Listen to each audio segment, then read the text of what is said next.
a very difficult stretch, but you continue to perform at a high level. How are you able to get to your game? Basketball, when I'm on the court.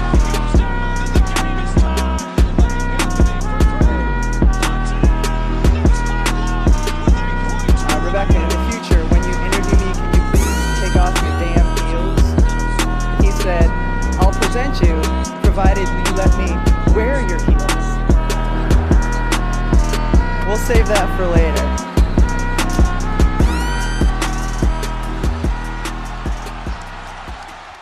Está no ar o episódio de número 82 do podcast NBA das Minas. Eu sou a Drica Evarini e serei a sua host para hoje. Lembrando que esse podcast chega até você via Central 13 e está disponível no Spotify, iTunes, Castbox e também pelo site da Central 3 na internet. Nos sigam nessas plataformas, não percam as novidades do NBA das Minas e nos acompanhem também no Twitter, @NBA das Minas, e no Instagram, @NBA das Minas pode. Lembrando que faltam aí pouquíssimos seguidores para o NBA das Minas chegar ao tão sonhado e esperado número de 20 mil no Twitter, então façam a campanha. Nessas redes sociais vocês podem encontrar aí todos os conteúdos sobre basquete produzido pela nossa equipe, além de acompanhar aí a cobertura em tempo real dos jogos da NBA e agora, né, da WNBA, mais especificamente das finais da NBA, né? Daqui a pouquinho tem Olimpíadas também. Vamos aí para os nossos agradecimentos. Não esqueçam de utilizar o nosso cupom de desconto NBA das Minas para comprar aquela jersey que vocês namoram aí há um bom tempo lá na Monza Imports. Não é porque o sorteio com ele foi na semana passada que vocês devem deixar de acompanhar por lá e utilizar o cupom. Então corram lá, acompanhem as novidades e utilizem o cupom do NBA das Minas. Acessem a nossa nova lojinha na Odyssey, lá também tem cupom de desconto e tem sorteio rolando. E para falar do sorteio, eu vou convocar a minha fiel escudeira de toda semana. Boa noite, Agatha Máximo. Boa noite, Ou bom Marini. dia, boa tarde, sei lá, né? Depende. Pra quem tá vendo a gente, que hoje é um dia especial, estamos gravando esse episódio ao vivo na Twitch, né? Então a galera vai poder assistir enquanto a gente grava. Tava falando isso com o Roma esses dias. Às vezes eu gravo comendo, às vezes eu gravo limpando a casa. A gente grava fazendo muitas coisas. Hoje, no escuro, né, Agatha? Vou gravar aqui, meu cabelo molhado, ainda não sei quanta rosa, ainda continua rosa. Mas um abraço para todo mundo que está na Twitch, um abraço também para todo mundo que está nos ouvindo através de um podcast, de um agregador aí, seja ele qual for. Com relação ao sorteio, vou até pedir a cola, aproveitar que Carol Naege está presente, para saber se ele já foi postado nas duas redes sociais, mas vem aí 2 sorteios separados, assim como nós fizemos das camisas, com alguns mimos do NBA das Minas, né? Tem camiseta, tem moletom, tem caneca, tem muita coisa. Então, neste momento, Carol está postando aí postando os posts, né? Mas tudo bem, a redundância ganhou hoje. E é isso, aproveitem para participar. Lembrando que quem é subs tem chances dobradas. O mês virou, então assim, você que deu as subs do seu Prime, do Amazon Prime, você precisa dar novamente, caso ela já tenha expirado. Então faça isso, seja um bom apoiador do NBA das Minas, porque a gente está prometendo, está cumprindo muitos sorteios, muitas coisas vem aí. E quando eu falo vem aí, não é pouco, não. Essa semana a gente recebeu uma notícia e vocês não imaginam o quanto vem aí, contaremos. Primeiro que vocês não imaginam o surto de Agatha Máximo com essa notícia. E aí quase desmaiei, né? Quase tive uma síncope durante o meu trabalho. Mas eu quero dizer para todo mundo que está ouvindo que vem aí, fiquem de olho nas redes sociais. A gente vai fazer um anúncio muito massa nos próximos dias. E, enfim, é isso. Agradecimentos, Agatha. Tanta coisa para agradecer ultimamente que talvez a gente esqueça de alguma coisa, né? Mas a gente agradeceu já a Converse no último. Lógico que agradecemos. Então, vou reforçar o agradecimento, até porque o meu aí está a caminho, né? Em algum lugar ele está a caminho.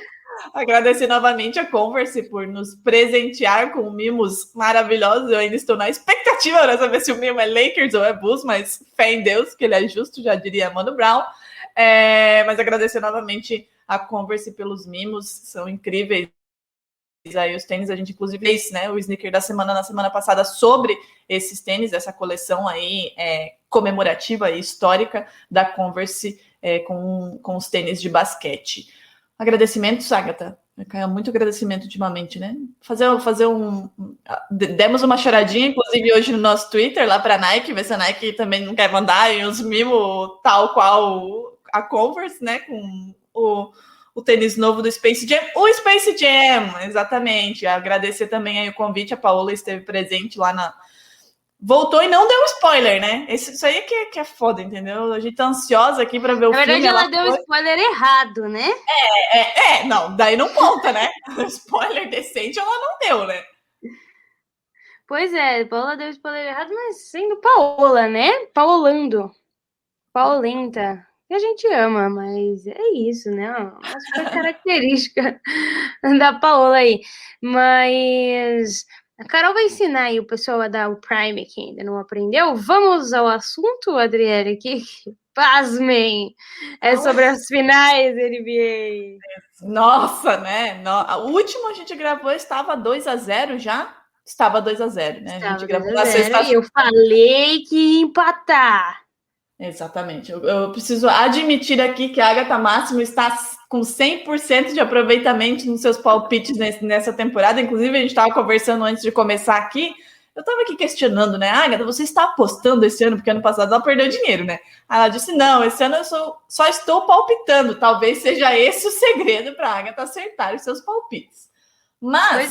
Pois é. Eu me lembro de um erro, que foi no dia que a gente fez o Área das Minas com a Carol de Souza. E eu falei aquele dia que algum time ia ganhar e não ganhou, mas foi o meu único erro de playoffs aí. Sigo muito bem, o que pode ser uma receita para errar, né? O quanto mais você acerta, mais próximo do erro você está, de certa forma. É porque quanto mais alto, maior o tampo, né? Já diria minha mãe. Mas não, vamos lá, vamos para o jogo 7. Mas enfim, o último episódio que a gente gravou, gravamos com um 2-0, o Bucks com as costas contra a parede, mas voltando para casa. Nesses últimos dias aí, nessa última semana, várias coisas aconteceram e o Bucks empatou essa série, está em alta, Giannis Antetokounmpo voando. Tivemos ontem, né, para quem vai nos ouvir amanhã, a gente está gravando na quinta-feira, eu sou meio perdida com os dias, na quinta-feira, dia 15, então tivemos ontem aí uma noite, no mínimo, deixa eu tentar achar um adjetivo aqui para a noite de Chris Paul, infeliz, né? Uma noite infeliz de Chris Paul, para a tristeza dos torcedores do Suns, e temos um 2-2 aí nessa série, mas vamos falar primeiro, Agatha, do jogo 3. Jogo este que, inclusive, eu não consegui assistir porque estava capotada por conta da Janssen. Me desculpem, eu ainda não consegui, não tive tempo durante a semana para assistir o jogo.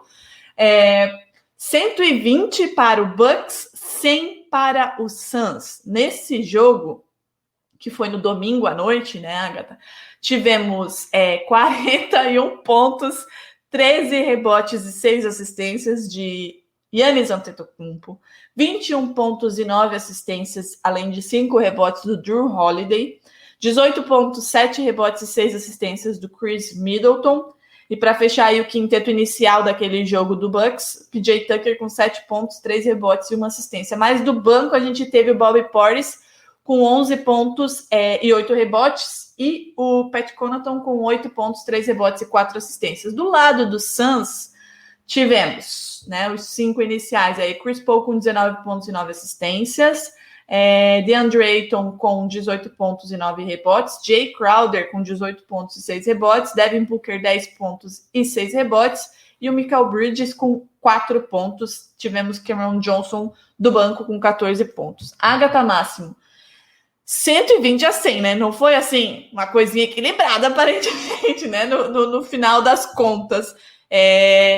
A que se deve, na sua opinião, esse placar tão elástico? Porque a gente já havia comentado aqui no episódio anterior que o jogo 3 seria o jogo de vida ou morte para o Bucks, que seria o tudo ou nada, ele precisava vencer E a gente até havia comentado que muito provavelmente venceria por conta dessa pressão e por ter o apoio da sua torcida em casa, o que faz muita diferença, a gente sabe que faz, né? A gente teve a bolha no passado e a gente sabe o quanto a força da torcida impacta aí no desempenho desses jogadores.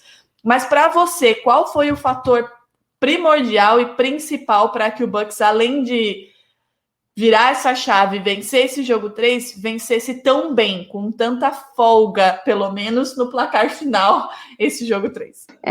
Modéstia à parte, aquele episódio lá, metade dele podia ser usado hoje, né? Pra gente falar de muitas coisas. E a primeira delas, que eu mencionei lá, foi a habilidade do Budenholzer de fazer ajustes de um jogo para o outro. E ele faz ajustes melhores quando ele precisa ganhar do que quando ele precisa manter o time vencendo, né? O Bucks tem sido melhor em se arrumar do que se manter bem. E isso é uma constante, eu acho que em toda essa série de playoffs, desde o início lá, com exceção do Miami Heat, obviamente, né? Mas foi também o que a gente falou. O jogo 3 é muito decisivo. O jogo 3 era a vida ou morte e eu não esperava diferente. Não esperava um Bucks diferente, como eu não espero, realmente, dos times que vão para a final, né, com alguma chance de vencer, ainda mais como tinha sido nos 2 primeiros jogos, né? Os 2 primeiros jogos o Bucks foi muito dominante no garrafão e pecou em coisas muito específicas. Se a gente olha para o jogo 2 especialmente, foi uma atuação horrorosa do Jrue Holiday e do Chris Middleton, que talvez se tivesse sido mediana, teria garantido uma vitória, né, para o Bucks. Então não foi necessariamente uma falta de talento ou de coerência, de aptidão do time como um todo. Foi realmente o apagamento de 2 jogadores que são dos 3 aí mais importantes, né? Com o Giannis sempre fazendo de tudo e mais um pouco, né? O Giannis teve no primeiro jogo 26, 14, 8, 3, 2, né? Sendo 3 steals e 2 blocks. No jogo 2, isso com 58% de field goal. No jogo 2, 41, 13, 6, 1. E nesse jogo 3, que é o que a gente está falando agora, ele teve um 42, 12, 4, 1, 3, com 68% de field goal.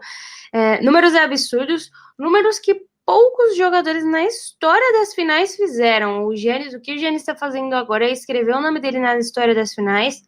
Para mim, por enquanto, entre os 2 times, ele é o MVP das finais unânime.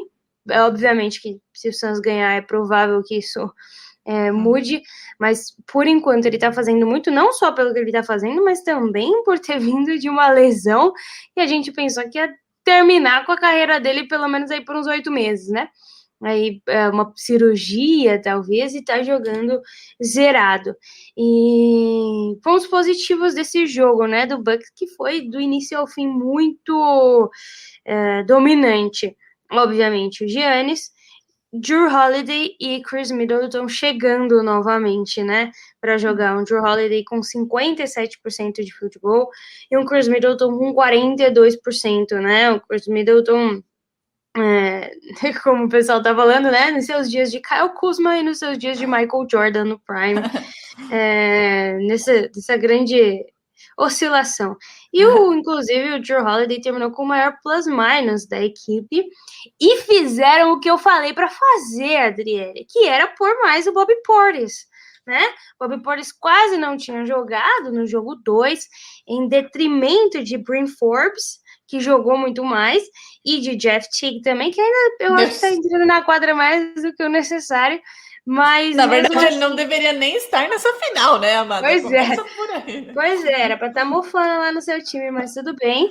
E o fato é, Bobby Portis, eu vou até pegar os minutos dele no jogo 2, porque eu não peguei, mas o Bobby Portis no jogo 3 teve 18 minutos que foram convertidos em 11 pontos e 8 rebotes, no terceiro maior plus-minus aí do time, somente atrás do Jrue Holiday e do Antetokounmpo. No jogo 2, a Agatha, ele teve 4 minutos e 39 segundos. Pois é, Milwaukee Bucks me contrate, tá certo? É isso que eu tenho para dizer. E do outro lado, a gente teve um Devin Booker muito apagado, especialmente pela boa marcação, né? Um Chris Paul que jogou bem. Já a gente chega no Chris Paul de ontem, porque não é o mesmo Chris Paul dos outros, né?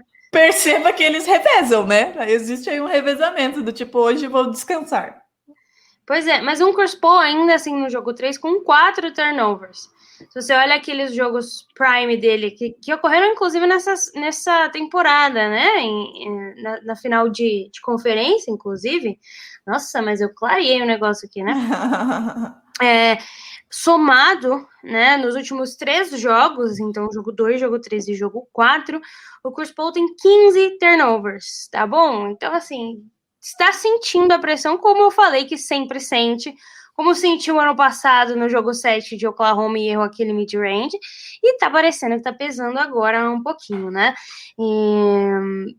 Especialmente para mim, eu vou continuar batendo nessa tecla, hoje o Ayton é o jogador mais importante como pilar dessa equipe do Suns. O Ayton jogou muito pouco, jogou 24 minutos só, porque ele estava sobrecarregado de falta. Estava com 5 faltas. Mas até aí ele não estourou, né? Podia ter tentado mais alguma coisa, né? Mas beleza. Então, o Ayton jogou muito pouco, mas mesmo assim, 24 minutos, 18 pontos e 9 rebotes. Por isso que eu falo, acho que ele foi um fator determinante para essa derrota, porque sem o Ayton dentro de quadra e o Ken Johnson também ficou carregado com 6 faltas, foi festa no garrafão, né? Foram ajustes que o Budenholzer conseguiu explorar e carregar eles de falta também, né, Agatha? Porque o Ayton não costuma chegar nesse ponto, tal qual o Devin Booker ontem. E eu gostaria que você falasse um pouquinho sobre as jogadas do perímetro nesse jogo 3, porque nós tivemos uma diferença abissal também entre o aproveitamento e a tentativa, acerto e erro das duas equipes, né? O Bucks fechou o jogo com 38,9% do perímetro, com 14 em 36, e o Suns 9 em 31, 29% de aproveitamento. O que aconteceu com as bolas do perímetro do Phoenix Suns nesse jogo 3, pelo amor de Deus, 9 em 31. Pois é. Esse é o problema das bolas de 3, especialmente quando você não tem um pivô no garrafão, como questão do Ayton, lá, ou para pegar o rebote, ou para fazer esses pontos, né? Então, assim, a bola de 3, ela é muito boa, ela é um fator que muda o jogo, mas em dias que não tá caindo, ela pode não significar a derrota, caso você tenha bons reboteiros, porque você arremessa a bola de 3, você pega um rebote ofensivo e você ainda faz a cesta.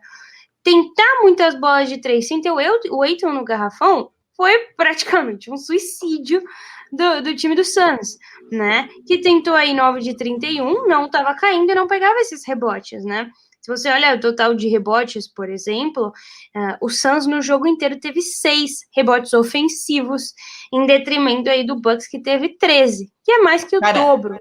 6 rebotes ofensivos num jogo inteiro, né? Complicado. Pois é, exatamente. Defensivos até que ficou um pouco parelho, mas é natural que seja mais parecido, né?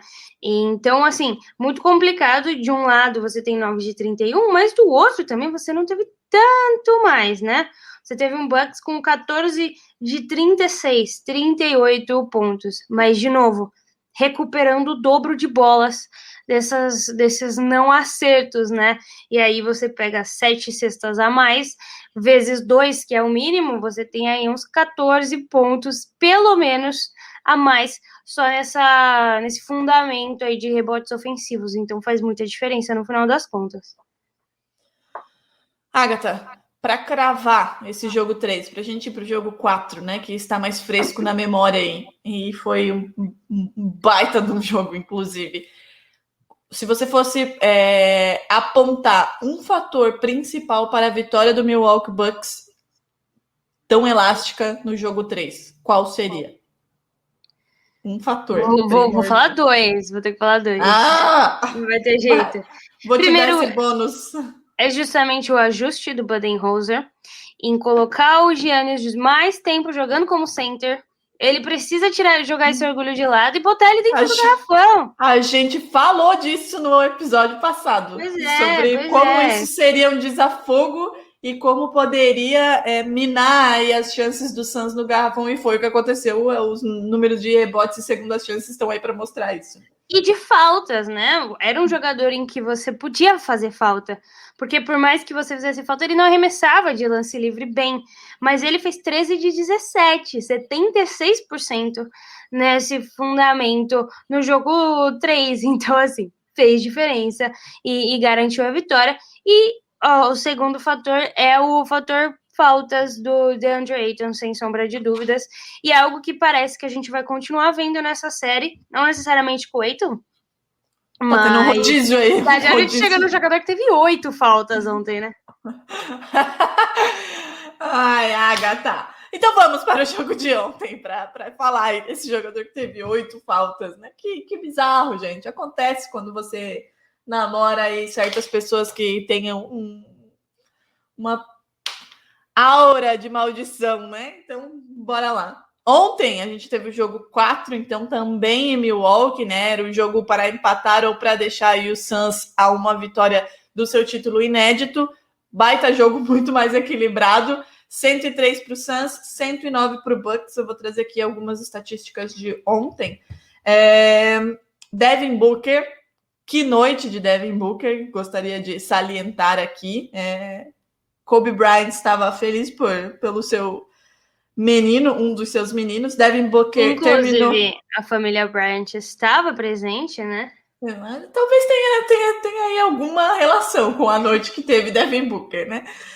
Terminou a partida com 42 pontos.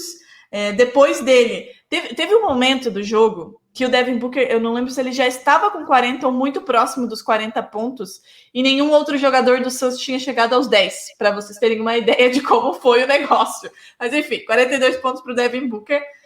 Jay Crowder, que foi o segundo homem aí a mais pontuar no Suns, teve 15 pontos, 8 rebotes, 3 assistências e 3 blocos. Chris Paul, 10 pontos, 4 rebotes, 7 assistências. Cameron Johnson, 10 pontos. Michael Bridges, 7 pontos e 5 rebotes. DeAndre Ayton, 6 pontos, 17 rebotes, 5 assistências e 3 blocos. Pelo lado do Milwaukee Bucks, tivemos uma noite também espetacular de Chris Middleton, 40 pontos para ele, 6 rebotes, 4 assistências. 26 pontos, 14 rebotes, 8 assistências para o Antetokounmpo, 14 pontos para o Brook Lopes, 13 pontos, 7 rebotes, 7 assistências para o Drew Holiday, Pat Connaughton com quase um duplo-duplo, 11 pontos e 9 rebotes. E aí a gente teve um Portis com mais tempo de quadra, mas uma atuação mais tímida, né? 3 pontos e 5 rebotes para o Bobby Portis. O resto a gente deixa para lá. O Jeff Teague aqui teve 2 pontos, esse miserável, com 10, quase 11 minutos em quadra, né? Isso é uma síntese do que eu passei aí em parte da temporada. Agatha, a gente teve de um lado Devin Booker em uma noite espetacular no que diz respeito principalmente ao seu poder ofensivo. Do outro lado, a gente teve um Chris Middleton também ofensivamente se assemelhando àquele Chris Middleton das finais de conferência que em determinado momento simplesmente resolveu o jogo. Giannis Antetokounmpo, como você disse, vem fazendo aí finais para ser MVP. Mas a gente contou ontem também do lado do Suns com uma noite, no mínimo, desastrosa de Chris Paul.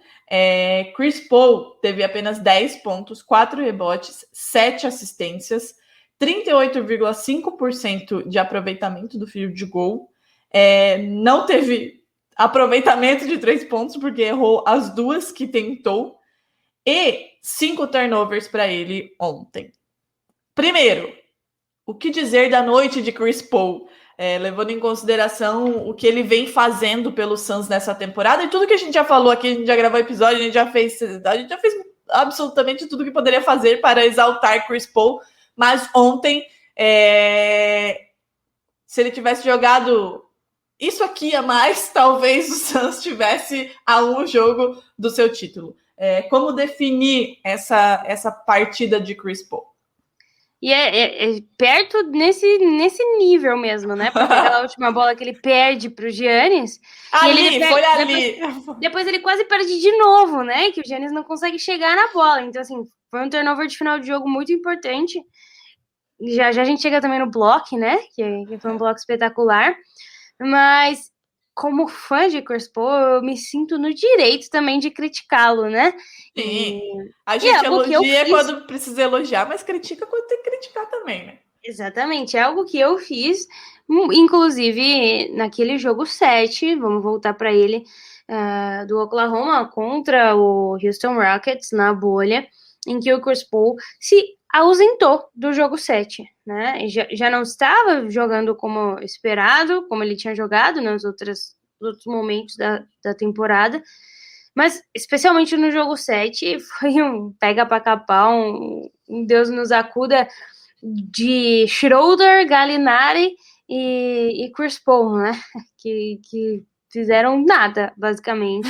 E o Chris Paul erra aquele mid-range sozinho do cotovelo, que ele não erraria em nenhuma outra circunstância na vida dele. E é algo mais ou menos dessa forma que eu venho sentindo. Ele fez o primeiro jogo muito bem, tem jogado em casa muito bem, mas parece que ele sente muita pressão fora de casa, nos playoffs, né? E especialmente agora na final. É um cara que está há 16 anos na liga, nunca chegou aí. Seria um pouco ingenuidade da gente achar que ele estaria agora é meu momento.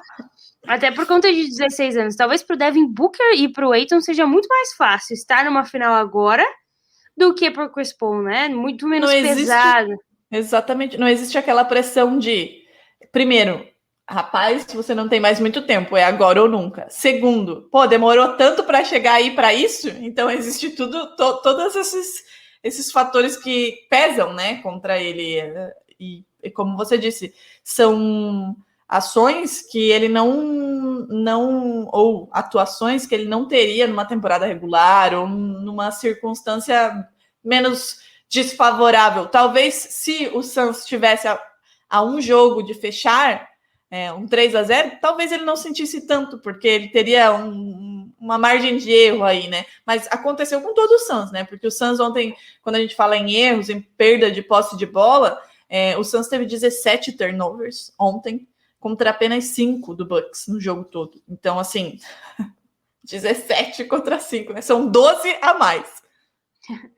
Pois é, eu tava assistindo uma entrevista da Candace Parker ontem, inclusive, porque ela foi anunciada, né, para ser a primeira jogadora da WNBA capa do 2K 2022, inclusive, e ela tava falando, né, esses momentos, o dela como capa e provavelmente o do Chris Paul na final, né, em que você chega ali, que sempre foi o seu sonho chegar ali, mas que você também percebe que você tem mais basquete atrás de você do que na sua frente.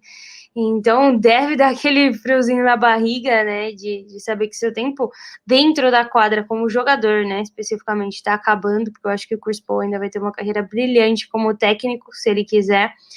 E, enfim, tremeu na base, e essa questão de turnovers, eu acho que, óbvio, muito tem a ver com dentro de quadra, mas, olha essa torcida do Bucks.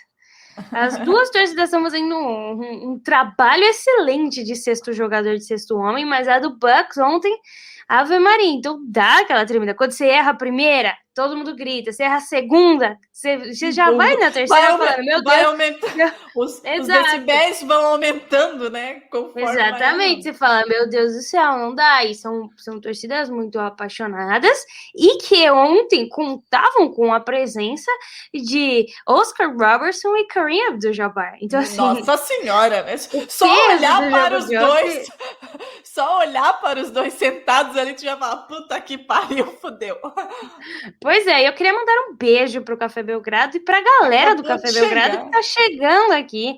Um beijo para todo mundo, um beijo especial para Lucas Nepopop, que quebrou o pé. Eu recebi uma foto dele, que é uma coisa horrorosa, não sei se todos tiveram a oportunidade de ver. Mas desde que Lucas Nepopop quebrou o pé, Suns nunca mais ganhou. Não pode ser coincidência. Não pode. O que aconteceu? Holanda, o que aconteceu?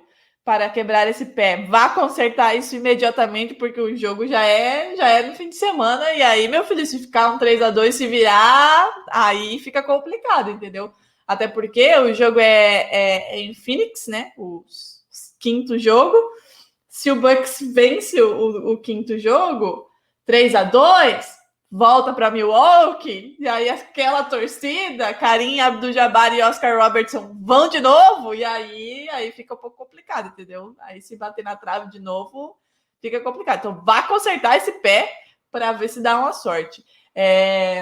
Rico de la Torre, Oscar Robertson, que mudou de apelido, The Big.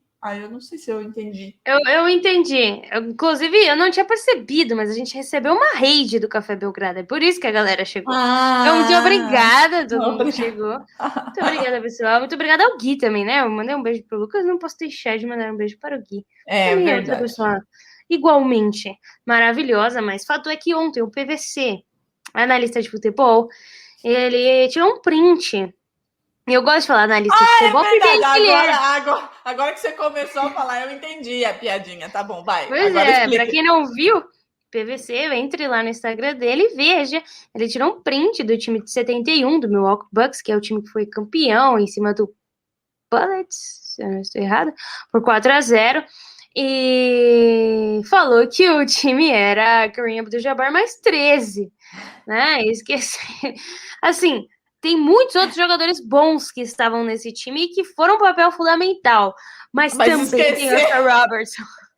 Assim, tá você ligado? Poderia, né, sei lá, ser o desavisado, sei lá, que não acompanha, que não dá muita bola assim para os títulos anteriores, não conhecer o time inteiro do Bucks. Você não é torcedor, você não tem a obrigação de conhecer o time inteiro de 70 e poucos, principalmente os mais jovens. Agora, num time que tem Kareem Abdul-Jabbar e Oscar Robertson, você simplesmente ignora a presença do Oscar Robertson, daí é complicado. Mas eu vi que tava rolando aí uma discussão na timeline para saber se ele falou isso realmente assim, nossa, é isso, ou se foi uma zoação. Eu quero acreditar que foi zoação. É porque o que se espera de uma pessoa sensata na maioria do tempo é que tenha sido uma zoação, que ele não tenha feito isso de propósito, né? Mas fica aí o questionamento. Eu já perdi o fio da meada, a gente estava falando do Chris Paul, né? Mas é isso, né? Basicamente, Chris Paul sentiu e muito disso, para a galera que chegou no Café Belgrado, é culpa do Lucas, que quebrou o pé. O Matheus chegou aqui falando, tipo Boston, depois que o Perkins saiu de lá, nunca mais ganhou nada. Né? Fazia uma baita diferença, realmente. Devin Booker, Agatha Máximo, que noite mágica de Devin Booker quando a gente fala dele ofensivamente, principalmente, né? Foram 41 pontos. O jogador que passou aí uma galera se tornando o jogador com mais pontuação numa final de NBA, sua primeira final de NBA, né? 500 e lá vai cacetada, que agora já não sei mais, 552, se eu não estou enganada. Tirarei esses números em breve. Por favor, vá procurando enquanto eu vou enrolando aqui. São 550 e alguns pontos aí. Tenho aqui, eu separei essa estatística. Então vai, quantos? Devin Booker fez 542 pontos em 20 jogos, que é o atual recorde, né, da NBA. O Vitor bem lembrou isso. Em seus primeiros playoffs. E deixou para trás Rick Perry, com 521 pontos em 15 jogos. Dr. J, 518 pontos em 19 jogos. Trae Young, nessa temporada, inclusive, com 461 pontos em 16 jogos. E o quinto colocado agora é Maurice Lucas, com 403 pontos em 19 jogos. Errei por 10, hein? Botei mais 10 na conta do Devin Booker. E ontem, outro fato importante para esse jogo é que o Suns teve 51% de field goal, enquanto o Bucks teve 40% de field goal. E esse é o primeiro time na história da NBA, nas finais, que perderam um jogo, apesar de ter feito 50% ou mais de field goal e segurado seus oponentes abaixo de 42%. Coisa arada, eu diria. Mas o Booker, né, chegou aí liderando essa estatística, que é uma estatística importante, o primeiro playoff dele, assim como a Agatha acabou de falar, Trae Young tá nessa listinha aí do top 5 também, então, assim, não se... Claramente não estão sentindo aí esses playoffs, né? E o Devin Booker parece não ter sentido muito pelo... No jogo 3 ele sentiu um pouquinho, mas deixou para trás, e no jogo 4 fez esse jogo. Mas além de todo o poder ofensivo dele, e ontem, né, todo mundo comentando, acho que na timeline é a mesma coisa, né? A beleza dos fadeaways dele, o quanto a família, a Vanessa Bryant, de certo, estava lá falando, meu Deus, como parece com o meu, assim... Também, um outro lado que chamou a atenção ontem foi a quantidade de faltas que a gente teve efetivamente marcadas e as faltas que também não foram marcadas no final das contas, né? Porque a gente, acho que todo mundo que viu o jogo da timeline que está nessa live / podcast nesse momento, concordam que Devin Booker deveria ter sido ejetado no quarto período, porém o árbitro não teve o peito de chegar e ejetar o rapaz do jogo. Agatha, o que aconteceu? Primeiro, você acha que foi de caso pensado? Olharam e pensaram, eu não vou me incomodar com isso, não vou ejetar, deixa ele no jogo. Muito dinheiro envolvido em uma pessoa que namora uma Kardashian, né? Vamos começar não só dinheiro, maldições e por aí vai. Poder, né? Falcatruas.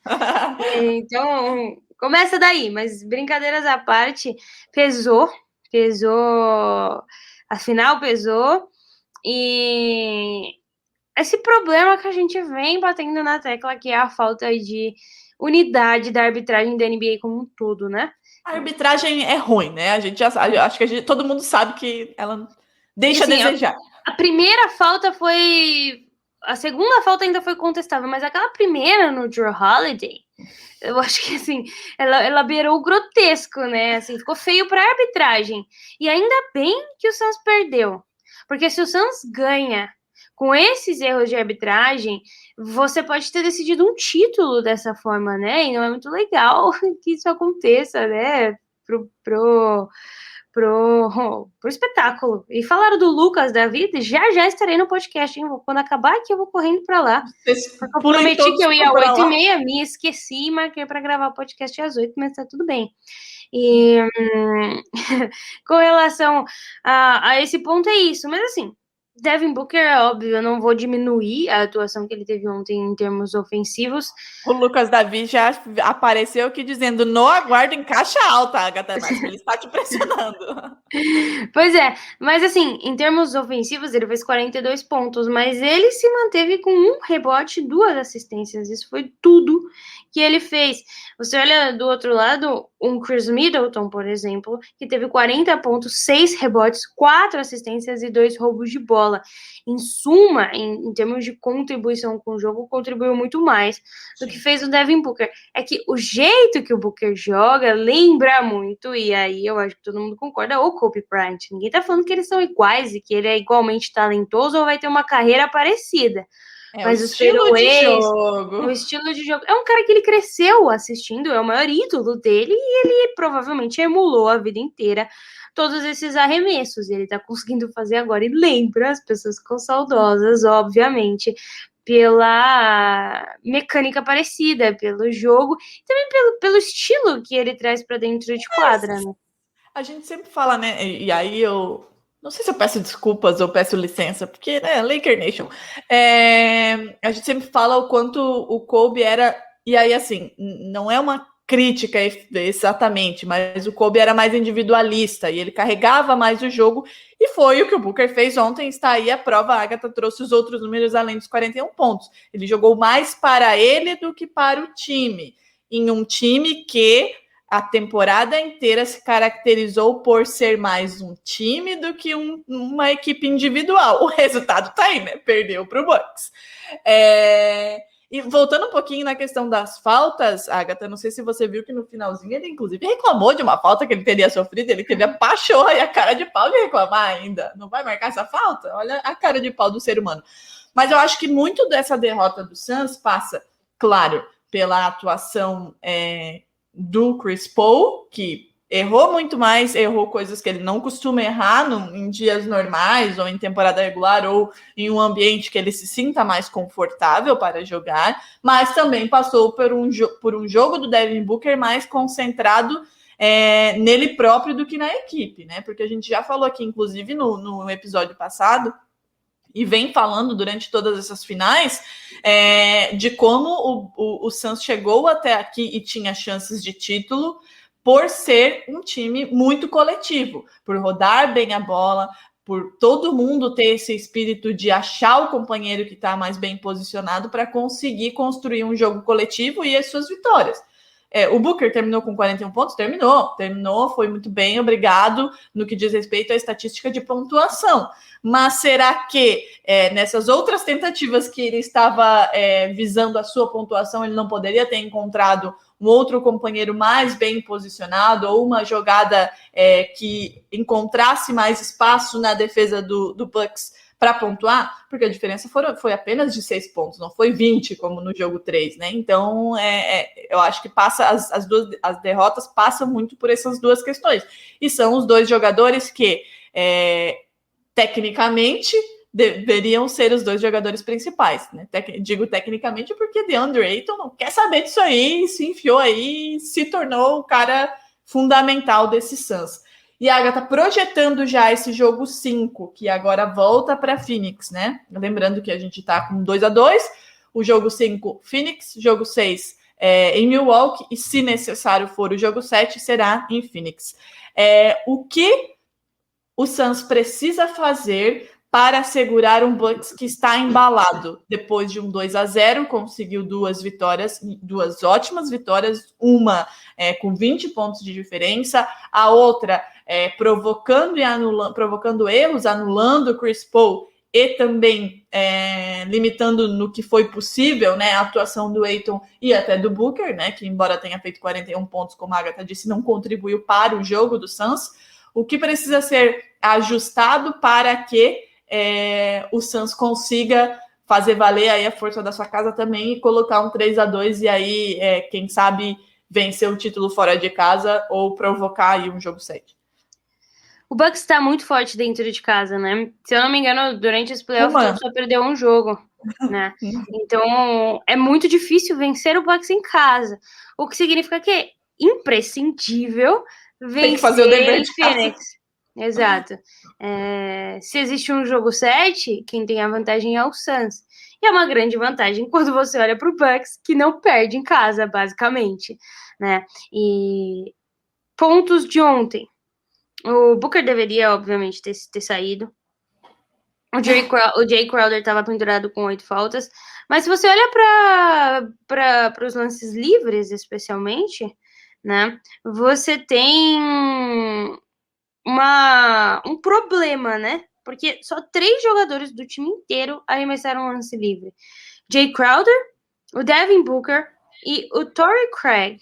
Torrey Craig arremessou 2. Foram 19 lances livres contra 29 do Bucks, que tem apostado muito mais nisso, mais jogadores têm arremessando, o que também significa que o Bucks está marcando melhor, né? O Jrue Holiday, apesar de ter feito um jogo horroroso no ataque, e eu vou manter meu posicionamento com relação a isso, 4 de 20, 20% de field goal. O Giannis, ele continua arremessando, pelo menos não horrorosamente, de lance livre. Esse jogo foi um pouco menos, foi 50%. Chris Middleton entrou no Prime Kobe, como a gente chama, né? Sempre. O Giannis quase fez um triplo-duplo, além de anotar também 3 roubos de bola, 2 blocos. A gente chega no bloco já. Ele fez 26 pontos e 14 rebotes e 8 assistências com 57% de field goal. O PJ Tucker, ele não pontua muito, como a gente já tinha falado, né? Ele não pode ser o recurso de pontuação, mas ele precisa ser o recurso de defesa. Foi também algo que aconteceu. O Brook Lopes chegou um pouco mais, 14 pontos do Brook Lopes, também tem jogado melhor. E o Pat Connaughton, que eu xinguei, fiz muita merda também, até que ajudou, né? Pegou aquele rebote final, que foi muito crucial para a vitória do jogo. Agora, do outro lado, O Ayton, ele teve mais assistências que todos os jogadores, com exceção do Chris Paul. Isso é um pouco bizarro, né? Quando você olha para o Ayton, que vive lá debaixo do garrafão ou no pick and roll, teve 6 pontos e 17 rebotes. Esses 6 pontos, eu imagino que seja o menor field goal dele durante a série toda, foi de 33%. Então, o que está acontecendo nesse time do Suns fora de casa nessas finais é que quando um joga bem, os outros 2 são muito bem anulados pela defesa do Bucks, que era a melhor defesa aí dos playoffs da Conferência Leste, e finalmente parece ter encaixado. O problema do Bucks desde o início para chegar até aqui foi o ataque, nunca foi a defesa. O ataque parecia um monte de gente correndo desordenado, né? Desordenado, sem jogada, só no ISO. E essas coisas estão melhorando ao longo do tempo, nada como o tempo nos playoffs, né? Você vê um Bucks muito mais organizado do que um Bucks contra o Nets, por exemplo, ainda que seja numa final. E um Suns que parece estar começando a sentir a pressão, ainda mais quando você abre um 2-0 e toma um 2-2, né? Por mais que seja fora de casa, dá aquele peraí. Dá uma baqueada, né? Que não vai ser tão fácil assim. Exatamente. Vamos chegar. Vou encaminhando para o final, porque a gente está com 50 minutos e o Lucas Davi já começou lá, entendeu? Daqui a pouco ele vai dar uma surtada aqui nos comentários. Mas eu gostaria de falar que o blog Turnover veio aqui falar: será que ele poderia seguir o Kobe e ir para o Lakers? Aí tá rolando ali um diálogo. E a única coisa que eu aproveito do blog Turnover falando aqui eu acharia legal ele encerrar a carreira no Suns, igual o Tatum no Celtics. Muito obrigada por isso. Vou continuar.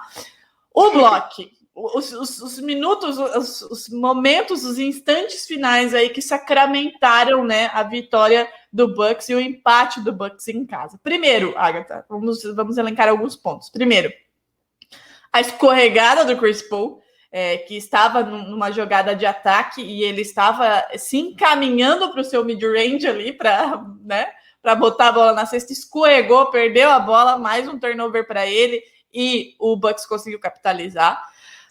O bloco do Antetokounmpo, que foi algo surreal, fantástico. Eu adoro ver as imagens desses lances, assim, as fotos, principalmente as fotos, que daí a coisa tá mais estática, eu consigo analisar melhor a cara das pessoas. E a expressão de todo mundo é de muito espanto, porque ele não estava marcando, ele estava marcando o passador, ele não estava marcando o garrafão, ele estava marcando lá o passador. E de repente, como a gente já sabe como ele entra no garrafão, uma passada, o homem já estava lá dando bloco e ninguém nem viu. Então, assim, o bloco do Antetokounmpo e o rebote do seu querido Pat Connaughton. Então, 3 fatores fundamentais aí para a vitória do Bucks. E 3 erros do Suns. Um turnover, um bloco com um jogador que não estava marcando o passador e conseguiu chegar a tempo para dar esse bloco sem ninguém fazer um bloqueio, sem ninguém fazer nada, deixar o cara atravessar o garrafão e dar o bloco. E um rebote que, como você disse, no terceiro jogo foi fundamental para o Bucks, um rebote no momento importantíssimo do jogo. O Suns, ali no clutch time, sentiu a força da torcida, a pressão de estar jogando em Milwaukee, de precisar fechar o jogo, de ter jogadores pendurados.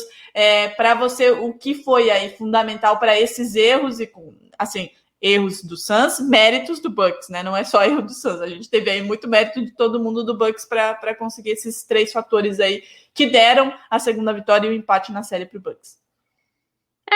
É um misto de tudo isso, um misto de força do Bucks em casa, logicamente, de adaptação desse time aos 2 primeiros jogos, da aposta no Giannis mais dentro do garrafão e menos fora, e da defesa do Bucks, mas com certeza o clutch time ele define jogos, né? Então poderia ter sido um jogo maravilhoso do Bucks em todos esses aspectos, enquanto... E perder no final, né? Exatamente. Como foi para o Suns? O Suns chutou mais de 50% de field goal contra 40 do Bucks. Então, em tese, era para que o Suns tivessem ganhado, mas esses turnovers tiveram muito peso, especialmente esses 3 momentos finais. A bola que o CP3 perde, você tem um rebote. Esse toco do Giannis, que muita gente comparou com o toco do LeBron no jogo 7 das finais, contra o Iguodala, que é o Block by James e tudo mais. Só que não é muito parecido, é mais surpreendente, não mais icônico. Não diria isso. É porque o LeBron ele tá vindo correndo para o bloco, né? Exatamente, o LeBron tava marcando. O Antetokounmpo, ele pula com uma perna, se você olha bem, ele dá a impulsão dele com um joelho só. E não Lembrando que ele hiperestendeu uma... Exatamente. Era isso que eu ia falar. Talvez tenha sido, inclusive, esse joelho, que deixa as coisas mais bizarras ainda. Então, assim... Pra mim, é muito óbvio que ele é o jogador hoje que mais quer ganhar esse campeonato. Eu acho que não existe dentro de quadra um jogador mostrando mais serviço do que o Giannis. E há um episódio atrás, a gente diria que o Suns era o franco favorito, apesar do Bucks ter condições de fazer alguma coisa. Hoje eu já não teria essa audácia, e por mérito do Bucks, assim, acho que todo mundo quer ver o Chris Paul sendo campeão, mas ver o Giannis sendo campeão com essa atuação também não vai ser algo triste para todo mundo. Exato. Nós estamos vivendo uma final maravilhosa, porque a gente já deixou claro que o NBA das Minas torce para o título do CP3 pela carreira dele, e porque tá acabando o tempo realmente. Mas a gente tem uma final que qualquer um dos dois que ganhar vai estar massa, entendeu? Porque, como diz um colega, são dois times do bem, não tem a força do mal ali no meio, como tinha no passado, entendeu? Então, todo mundo fica feliz. E é isso, minha previsão é justamente essa, o jogo 7, e eu acho que todos os times vão ganhar em casa. E é isso, Deus. Agora é só ver, né? Puxamos com 4-3, então, para o Suns. Esse é o palpite de Agatha Máximo. Para quem torce para o Suns, tem uma boa notícia. Não me espantaria com o Giannis fazendo um jogo lá, jogo 7 em Nova York, lá contra o Brooklyn, né? E tendo mais uma sorte, como teve o pé do Kevin Durant na bola de 2, para definir.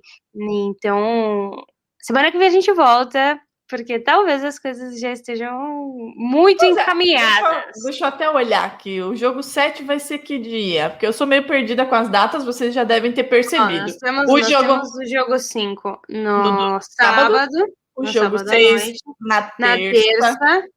E aí... E quinta-feira teremos o jogo 7. Então vamos fazer o seguinte, eu acho que vale a pena gravarmos antes e depois.